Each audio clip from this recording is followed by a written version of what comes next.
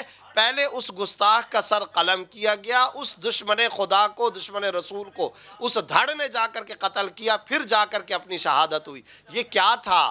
اگر اللہ پہ قسم کھا لے، کیا بات ہے زبیر بھائی، بڑا ہی خوبصورت اشارہ آپ نے کیا. بخاری صاحب آپ کی طرف آتا ہوں. وہ لوگ جو اللہ کے قریب ہوتے ہیں، وہ لوگ اللہ کے قریب کیسے ہو جاتے ہیں کہ اللہ تعالیٰ ان کی کسی دعا کو رد کرتا ہی نہیں ہے؟ یقیناً بلال بھائی، جو پیچھے یقیناً بلال بھائی ایسے اللہ کے پاس بعض بندے جو ابھی مفتی صاحب ارشاد فرما رہے تھے، نبی کریم علیہ الصلوۃ والسلام نے جن کے بارے میں فرمایا رب رجل اشعث مدفوع بالابواب، بعض بندے ایسے دیکھنے میں بڑے بیچارے درویش، سیدھے سادے، پراگندہ بال، میلے کچیلے ان کے کپڑے ہیں، لوگ ان کو اپنے گھروں میں اپنے ڈرائنگ روموں میں بٹھانا پسند نہیں کرتے، لیکن اللہ کو اتنے وہ قریبی اور مقرب اور عزیز ہوتے ہیں.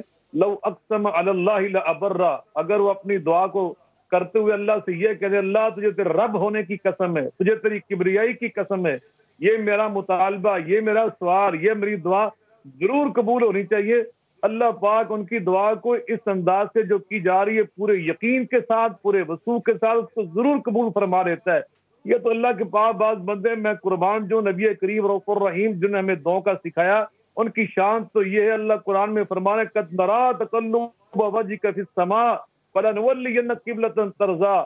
بعض بندے تو اس سے بھی آگے بڑھ جاتے ہیں، جس کی خود مثال میرے آقا علیہ الصلوۃ والسلام کی ذات مبارکہ بھی ہے کہ وہ ابھی دعا کرتے بھی نہیں، وہ ابھی ہاتھ اٹھاتے بھی نہیں، ان کی ابھی خواہش دل کے اندر ہوتی ہے تو اللہ تعالیٰ ان کی دعا دل کے اندر جو ہے اس کو قبول فرما لیتے ہیں. میں جس کی ابھی حدیث پاک پڑھ رہا تھا شاہ صاحب سلامت رہیے، ان کی دعا بھی دل میں ہوتی ہے اور اللہ تعالیٰ قبول فرما دیتے ہیں. ظہیر بھائی آپ کی طرف توجہ دلواتا ہوں کہ کچھ چیزیں ہم کہتے ہیں کہ اختیاری ہیں. مثال کے طور پر رسول پاک صلی اللہ علیہ وسلم کی جو فقیری ہے یہ اختیاری ہے، اماموں کی جو فقیری ہے یہ اختیاری ہے. اگر اللہ چاہتا تو پہاڑ سونے کے بن کے میرے نبی پاک کے ساتھ چلتے، لیکن آپ نے اختیار نہیں کیا. آپ نے کہا کہ جنت میں وہ لوگ جو فقیر ہیں وہ اتنے سال پہلے جو ہے وہ داخل ہو چکے ہوں گے. تو میری ماں سے کہا سیدہ عائشہ سے کہ کیا تم نہیں چاہتی کہ میں ان لوگوں میں سے ہوں؟ یہ جو اختیار ہم کر لیتے ہیں اللہ کی رضا کو حاصل کرنے کے لیے، اس پہ توجہ کیجیے گا. بلال بھائی میں جلدی سے جو ہے نا دو باتیں عرض کروں گا، ایسے جلدی کوشش کرتا ہوں. خطبہ شعبانیہ کے اندر رسول خدا محمد مصطفیٰ صلی اللہ علیہ وسلم کا ارشاد ہے وَجُعِلْتُمْ فِيهِ مِنْ أَهْلِ كَرَامَةِ اللَّهِ، اور تمہیں قرار دیا گیا ہے ماہ مبارک رمضان میں اہل کرامت اللہ. یہ اہل کرامت اللہ وہ سٹیٹس ہے کہ اللہ سبحانہ و تعالیٰ نے قرآن ہی میں ارشاد فرمایا اِنَّ أَكْرَمَكُمْ عِندَ اللَّهِ أَتْقَاكُمْ، کہ جب تم متقی پرہیزگار بنو گے تو جتنا متقی پرہیزگار ہوگے اتنا ہی خدا کے نزدیک تمہارا اہل کرامت اللہ ہونا ثابت ہو جائے گا. یعنی جتنی وہ کرامت ہوگی وہ تقوی کی بنیاد پر ہے. ابھی ماہ مبارک رمضان میں ہم داخل ہوئے اور رسول خدا محمد مصطفیٰ ہیڈ آف ٹائم بتا رہے ہیں کہ یہاں پر جو ہے نا وہ اہل کرامت اللہ قرار دیا گیا. حالانکہ یا ایھا الذین آمنوا کتب علیکم الصیام کما کتب علی الذین من قبلکم لعلکم تتقون، روزے رکھو تاکہ تم متقی بن جاؤ. ابھی متقی تو ہم بنے نہیں، ابھی روزے تو ختم ہوئے نہیں، ہم میں سے پتہ نہیں کتنے کامیاب ہوں گے کتنے ناکام ہوں گے. تو یہ اہل کرامت اللہ کیسے ہو گئے؟ یہاں سے پتہ چلا کہ پروردگار در حقیقت ماہ مبارک رمضان میں جس کو اپنا مہمان بناتا ہے اس کو ٹیمپرلی سیمپل کے طور پر اہل کرامت اللہ بنا دیتا ہے. اور جب انسان اہل کرامت اللہ بنتا تو ہوتا کیا ہے؟ انفاسکم فیہ تسبیح، آپ کا سانس لینا جو اختیاری نہیں ہے، نہ سانس روک سکتے ہیں اور نہ ہماری مرضی سے آتا ہے، وہ بھی تسبیح پروردگار قرار پائے گا. نومکم فیہ عبادت، سونا عبادت قرار پائے گا. دعا عملکم فیہ مقبولہ، جو عمل کرو گے قبول ہوگا. ودعاؤکم فیہ مستجاب، جو دعا کرو گے قبول ہوگی. یہ ماہ مبارک رمضان ہے، اس میں جب ہم اللہ کے مہمان بنتے ہیں جو بھی کرامت اللہ بن جاتا ہے، جو بھی خدا کا ولی بن جاتا ہے، وہ فقیر ہو، وہ کتنا بھی جو ہے نا وہ دنیا کے اندر معاشرے میں اس کا کوئی بھی سٹیٹس کیوں نہ ہو، لیکن جب وہ کرامت اللہ بن جاتا ہے تو پھر اس کا خدا کے نزدیک یہ سٹیٹس ہوتا ہے. اور میں جلدی سے یہ بات عرض کرنا چاہوں گا صلہ رحمی کے متعلق. بلال بھائی، امام جعفر صادق علیہ السلام کا ارشاد ہے امام فرماتے ہیں کہ اکثریت لوگ اپنی موت نہیں مرتے اور اقلیت لوگ اپنی زندگی نہیں جیتے. پوچھا یبنا رسول اللہ اس کا مطلب کیا ہے؟ امام فرماتے ہیں کہ دنیا میں لوگ ایسے ہیں کہ جن کو پروردگار نے لمبی عمر دی ہوتی ہے وہ اپنے ہاتھوں سے کاٹ لیتے ہیں، اور کچھ لوگ ایسے ہوتے ہیں جن کو اللہ نے مختصر زندگی دی ہوتی ہے وہ اپنے ہاتھوں سے بڑھا لیتے ہیں. تو عرض کیا کہ یبنا رسول اللہ تھوڑی سی اور تشریح فرمائیے. تو امام جعفر صادق ارشاد فرماتے ہیں کہ دنیا میں کچھ گناہ ایسے ہوتے ہیں کہ جن کی وجہ سے عمر کاٹ دی جاتی ہے. ان میں سے ایک سب سے بڑا گناہ صلہ رحمی اور قطع رحمی ہے. اگر کوئی صلہ رحمی کرے گا عمر بڑھے گی. صلہ رحمی، شاہ صاحب موقع پہ جانا ہے. صلہ رحمی کی وجہ اللہ تعالیٰ عمر کو بڑھا دیتا ہے. کیا خوبصورت امام جعفر صادق کی بات ہے کہ اپنے ہاتھوں سے انسان اپنی زندگی کو بڑھاتا بھی ہے اور کم بھی کرتا ہے اعمال کی بنیاد پہ. لیکن جو حاصل گفتگو میں نے شاہ صاحب سے لی کہ اللہ سے قربت تقوی کی بنیاد پہ ہے، تقوی کی بنیاد پہ. اس لیے ان لوگوں سے پرہیز کیجیے گا جن کی زندگی میں آپ تقوی نہ دیکھیں لیکن ان کا کلیم ہو کہ ہم اللہ کے بڑا قریب ہیں. نہیں، ایک ہی اصول ہے، تقوی کی بنیاد پہ. وقفہ لیتے ہیں، واپس آتے ہیں.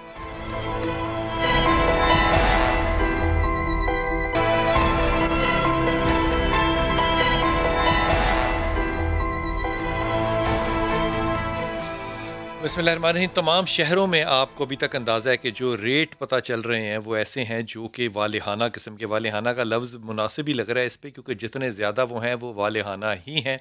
گجرانوالہ پہلوانوں کا شہر ہے اور کھانے پینے کے شوقین لوگ جو ہیں وہ یہاں سے اپنا نسبت بہت زیادہ رکھتے ہیں. محسن ہے ہمارے ساتھ، محسن خالد یہاں پہ. محسن بہت شکریہ آپ کا. ریٹس بتائیے گا رمضان کے اندر کیا صورتحال ہے اور حکومت کی جو ریٹ ہے وہ کہاں تک کامیاب ہو رہی ہے. جی محسن. جی بالکل بلال صاحب، آپ نے بالکل ٹھیک کہا کہ ریٹ جو ہے وہ کافی زیادہ ہے اور حکومتی ریٹ تو کہیں نظر نہیں آ رہی کیونکہ پہلے پرائس کمیٹیاں ہوتی تھی وہ کنٹرول کرتی تھی، مجسٹریٹ جو ہے وہ چھاپے مارتے تھے. لیکن اس بار جو قیمتیں ہیں وہ آسمان کو چھو رہی ہیں. سب سے پہلے میں ان چیزوں کی بات کرتا ہوں جو بہت زیادہ یوز ہوتی ہے رمضان المبارک میں. سب سے پہلے آٹے کی بات کرتے ہیں. جی 20 کلو جو تھیلا ہے اس کی 805 روپے سرکاری جو ہے وہ قیمت مقرر کی گئی ہے. لیکن مارکیٹ میں یہ آٹا جو ہے تقریباً 910 سے 920 روپے میں فروخت کیا جا رہا ہے. ایسے ہی مٹن کی بات کریں تو 900 روپے سرکاری ریٹ ہے فی کلو مٹن کا. لیکن مٹن پورے شہر میں 1100 سے کم میں کسی بھی جگہ پہ دستیاب نہیں ہے. بڑے گوشت کی بات کریں تو 400 ریٹ ہے لیکن 550 سے 500 میں بک رہا ہے. چکن جو ہے 222 روپے ریٹ ہے لیکن اس وقت 250 سے زیادہ جو ہے اس کی قیمت ہے. ایسے ہی اگر بیسن کی بات کریں تو 135 روپے اس کا ریٹ ہے. انڈے فی درجن جو ہے سرکار کی جانب سے اس کی قیمت تو 88 روپے مقرر کی گئی ہے فی درجن، لیکن اس وقت 100 سے کم کسی بھی جگہ پہ دستیاب ہی نہیں ہے. دودھ کی بات کریں تو 90 روپے فی کلو والا دودھ جو کہ یکم رمضان کو اس کی قیمت 90 تھی، آج اس کی قیمت جو ہے 105 روپے تک پہنچ گئی ہے. دہی ایک تو مل ہی نہیں رہا، اگر مل رہا ہے تو 100 روپے کلو والا دہی جو ہے وہ 120 سے کم نہیں مل رہا. سب سے اہم بات یہ ہے بلال صاحب کہ روٹی جو ہے 100 گرام والی روٹی کی قیمت حکومت کی جانب سے 7 روپے مقرر کی گئی تھی، لیکن پورے شہر میں اس وقت روٹی جو ہے 10 سے 12 روپے میں فروخت کی جا رہی ہے. لیکن جو لوگ یہ فروخت کر رہے ہیں، منافع خوری جو ہے وہ کر رہے ہیں، ان کے خلاف کوئی بھی کاروائی نہیں ہوئی، نہ کوئی چھاپے مارے جا رہے ہیں، نہ ان کی گرفتاری ہوئی ہے، نہ ان کو جرمانے کیے گئے ہیں. لوگ خاصے پریشان ہیں کیونکہ ان کو جو بتایا گیا تھا کہ کنٹرول چیزیں ملے گی اور سستی چیزیں ملیں گی، ویسا بالکل بھی ممکن نہیں ہو سکا. بلکہ جو یکم رمضان سے پہلے سے لے کے اب تک کی قیمتوں میں جو مسلسل اضافہ تو ہوا وہ تو اضافہ تھا ہی، لیکن اس کے بعد جو لوگوں نے خود سے منافع خوری شروع کر دی اور خود سے چیزیں جو ہے وہ مہنگی بیچنا شروع کر دی ہیں، اس کا سدباب بھی نہیں ہو سکا. اسی طرح میں آپ کو پھلوں کی اگر بات کریں تو کیلا جو ہے اس کی سرکاری قیمت ہے فی درجن 140 روپے، لیکن 150 میں وہ مل رہا ہے. یہاں پہ انار جو ہے بدانا جو ہے وہ 330 روپے کا ہے لیکن اس وقت اس کی قیمت 360 روپے ہے. کنداری انار جو ہے اس کی سرکاری قیمت جو 320 روپے مقرر کی گئی تھی لیکن وہ بھی 340 سے کم میں نہیں بیچا جا رہا. اور اگر ایسے ہی ہم سیب کی بات کریں تو سیب کی قیمت 235 ہے لیکن 260 میں فروخت کیا جا رہا ہے. امرود جو ہے سبزیوں کے ریٹ پہ بھی ذرا توجہ کیجیے گا. جی بلال صاحب. سبزی جی اچھا سبزیوں کی بات کرتے ہیں. کریلا جو ہے اس کی 55 روپے فی جو ہے کلو قیمت ہے لیکن وہ 65 روپے میں فروخت کیا جا رہا ہے. شملہ مرچ جو ہے 24 روپے والی کو 32 روپے میں. گاجر جو ہے اس کی قیمت 45 روپے ہے لیکن وہ 52 سے 55 روپے میں اس وقت فروخت کی جا رہی ہے. ایسے ہی لہسن ہے 210 روپے اس کی قیمت ہے لیکن 225 سے 227 میں فروخت کی جا رہی ہے. سبز مرچ جو ہے وہ 33 روپے اس کا ریٹ ہے لیکن اس وقت 40 سے 42 روپے اس کی قیمت جو ہے وہ دکانداروں نے مقرر کی ہوئی ہے. ایسے ہی لیمو ہے جو دیسی لیمو ہے اس کی ویسے تو